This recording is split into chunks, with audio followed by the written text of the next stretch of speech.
The story begins with one of our protagonists, called Teju, rushing into the lab to tell our main protagonist, called Senku, that he wants to confess his feelings that he's held in for 5 years to Yuzuriha, his crush. Senku tells him he is not interested in his illogical decisions. However, he offers him a love potion to boost his confidence, but Teju discards it, saying he won't rely on cheap tricks. As he goes out, the love potion explodes, and Senku explains that it was actually gasoline, but he was 100% sure Teju wouldn't take it. Outside, Teju meets up with Yuzuriha to confess his feelings to her. Meanwhile, the others wager on the outcome of his proposal. At the moment Teju finally puts aside his doubts, he is interrupted by a ray of light. The light shines on the entire world, petrifying any human it touches. The world immediately falls into disarray. Only animals are spared. Teju notices he is still conscious. He vows to stay sane until he can confess his feelings. Time passes. Days, decades, centuries go by until the world plunges back into the Stone Age. One day, Teju suddenly breaks free from his petrification. As he explores the stone world, he remembers the good times with his dear Yuzuriha, who he finds still standing by the camphor tree. He confesses his feelings to the still petrified Yuzuriha, and as he goes close to her body, he notices a message carved into the tree. He finds Senku waiting for him.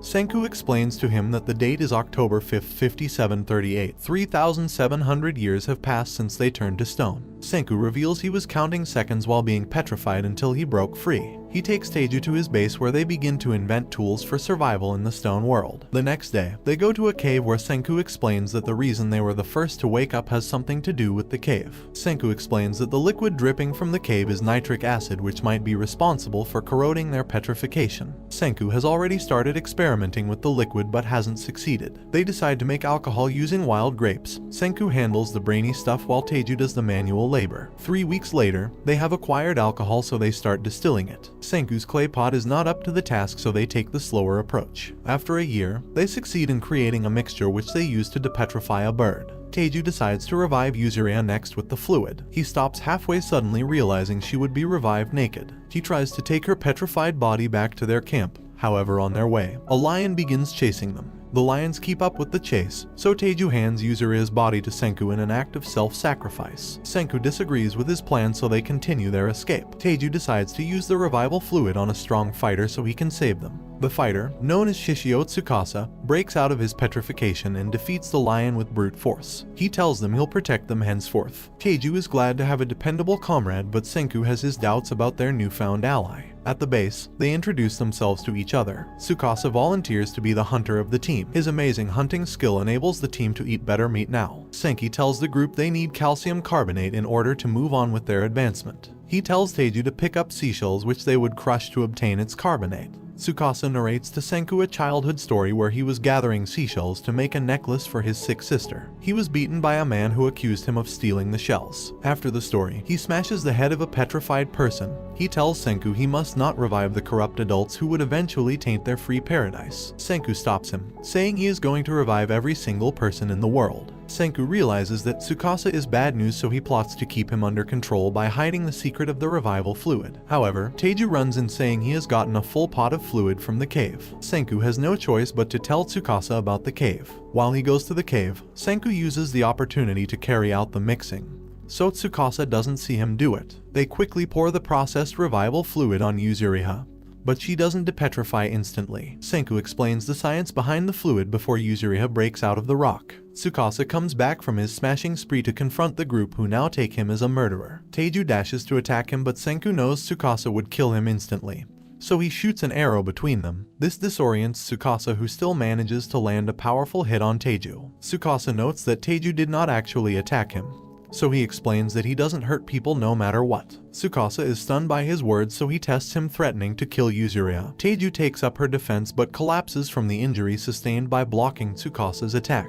Tsukasa decides not to fight, so he leaves the group and heads into the forest. Senku begins to destroy their base. He tells the group they need to fake their exit if they are to successfully make a weapon that will be able to stop Tsukasa. They set out on a journey to find raw materials for their weapon. Tsukasa arrives at the base but catches on instantly to what Senku was trying to achieve. The group arrives at the peak of a mountain. Here Senku tells them they have arrived to obtain gunpowder. Atop the mountain, Teju and Yuzuriha relax in a hot spring. Here, he tells her he would finish their conversation from 3,700 years ago after they bring back civilization. Senku has obtained sulfur, charcoal, and potassium nitrate, which are the materials needed to make gunpowder. They start processing the materials together. Teju accidentally sets off a spark which causes an explosion. Teju is in shock of its explosive power, so Senku verifies that he isn't going to war with Tsukasa, and explains how he plans to use the gunpowder as leverage to make a deal. As they converse, they notice a smoke signal from the forest. Senku realizes that there are other people apart from them in the stone world. They decide to increase the explosion to send their own signal but end up revealing their position to Tsukasa. He quickly adopts Yuzuriha, using her as a bargaining chip to obtain the secret of the revival fluid, so Yuzuriha decides to play the sacrificial lamb. Senku knows he would be killed if he tells Tsukasa the formula. However,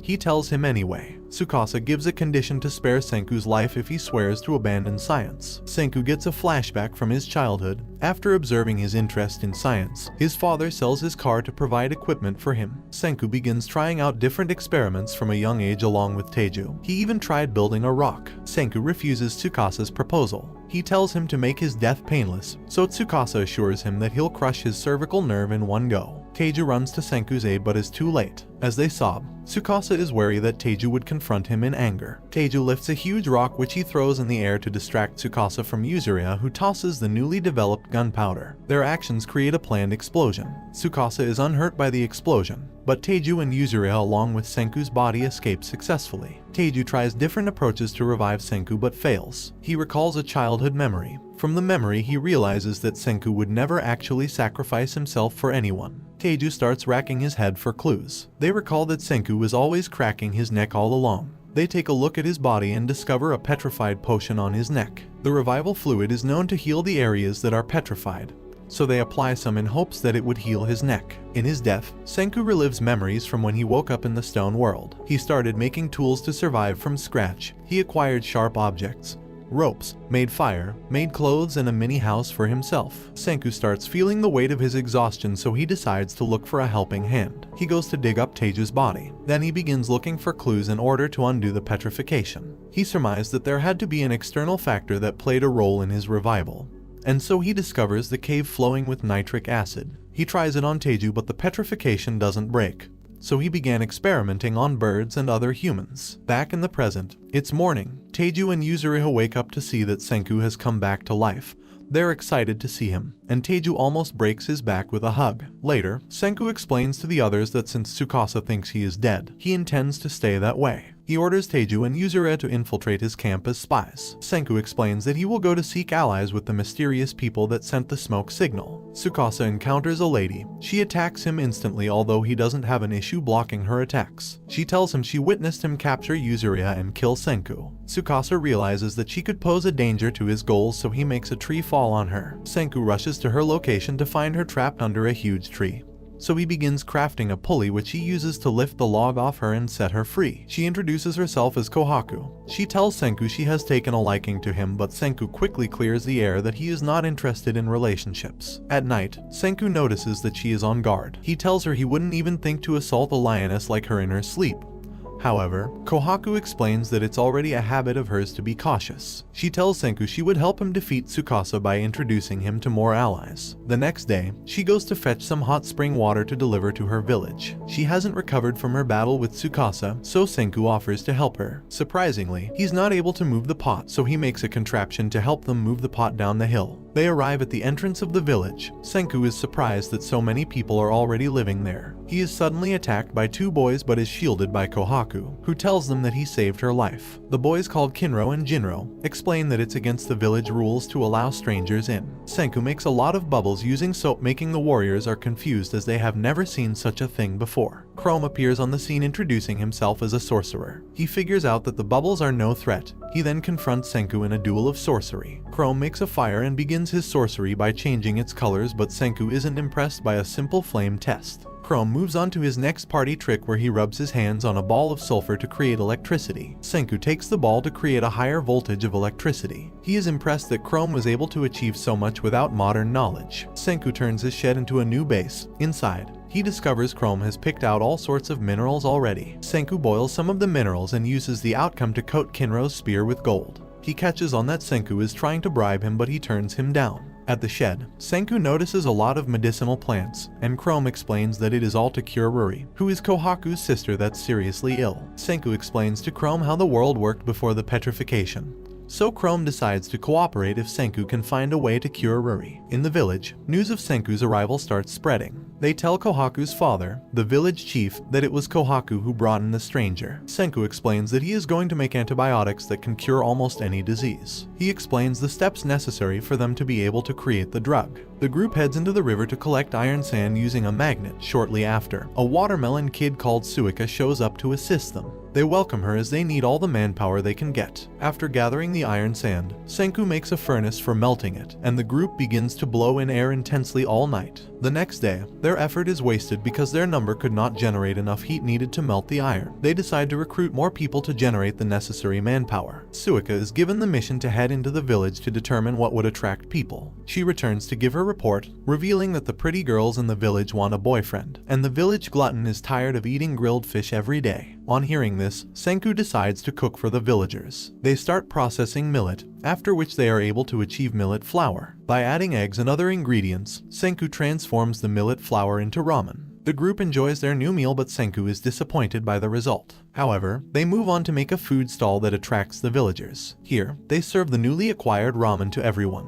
Kohaku notices an unfamiliar face, so they confront him asking if he works for Tsukasa. Senku recognizes him as a Sajiri Gen, a popular con artist before the Stone World. Gen quickly crafts a story of how he found himself in their midst, but Kohaku doesn't buy it. Senku doesn't care as long as he works for his meal. Senku succeeds in making the villagers work for him, as well as making Gen, who calls himself a mentalist, admit that he works for Tsukasa. He tells Senku he was sent to confirm his death. However, he has a change of heart after seeing Senku's inventions. He explains that he wants to live an easy life, and Senku's science is the only way to achieve that. Senku tells the group they are going to make a generator next. They start salvaging tools for the project, including the village bridge. A girl reports their deeds around the village, so Magma, who's the strongest in the village, arrives to kill Senku. Gen confronts Magma and his group with flowers. He tells them he wants to stop the lightning with magic, and demonstrates by making the flowers in his hands disappear, so they believe him and leave. Senku and the party climb up the mountain. Here they use Kinro's spear as a lightning rod and are able to create a magnet as planned,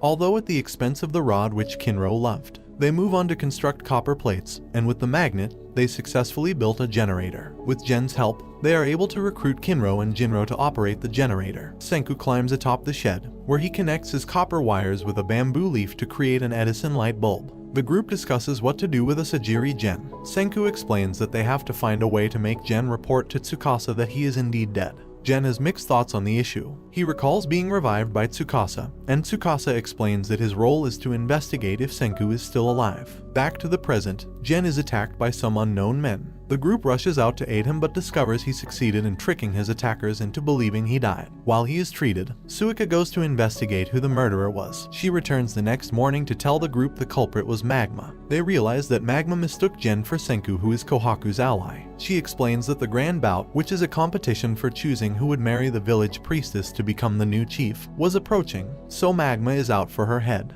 The previous year, she joined the competition just to stop him from marrying Ruri, the priestess. Kohaku suggests that their best bet is for someone from their kingdom of science to win the competition so they can be accepted by the village. They approach Jinro and Kinro to be their champions in the competition. Kohaku begins training them, while Senku and Teiju make plans for making the antibiotic. The next morning, Gen heads back to Tsukasa secretly. The group is worried and tries to go after him, but Senku stops them, as he is convinced Gen won't snitch. They had previously made a deal where Senku would make cola for him in exchange for his cooperation. As agreed, Gen reports to Tsukasa that Senku is dead. Senku informs Teiju that they need a very important material to make drugs.